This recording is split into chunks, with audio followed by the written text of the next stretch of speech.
Democratic nominee Joe Biden visited Kenosha, Wisconsin yesterday, 2 days after the president. It was Biden's first trip as a candidate to that battleground state. He met with community members and the family of Jacob Blake, the black man shot 7 times in the back by a white police officer. Biden's message was very different than the president's, as Ed O'Keefe reports. Just off the plane in Wisconsin, Joe Biden met with Jacob Blake's family.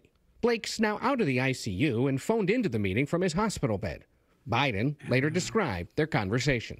He talked about how nothing was going to defeat him, how whether he walked again or not, he was not going to give up.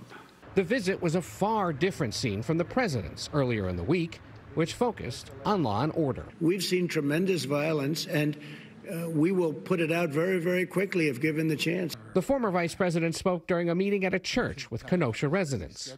There is a pain in my section of town. Mr. Blake was shot two blocks from my house. There's way more that we want done, and it didn't just start with Jacob. Biden addressed racism. I thought you could defeat hate. Hate only hides.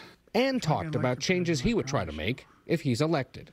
There will be a National Commission on Policing out of the White House, where I'll bring everyone to the table, including police chiefs, including civil rights activists, including the NAACP, including the Latino community.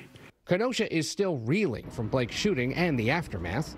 Diner owner Julie Rittmiller said she wants her city to heal. It's just heartbreaking. I mean, I understand the anger. I'm hoping that this brings everybody together.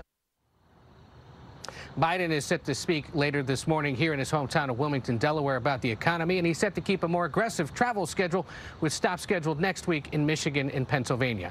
He's also weighed in on that Atlantic magazine article that Ben told you about a little while ago, saying in a statement that if the president's comments about American service members are true, it would be, quote, another marker of how deeply President Trump and I disagree about the role of the President of the United States. Gail? Ed, thank you very much.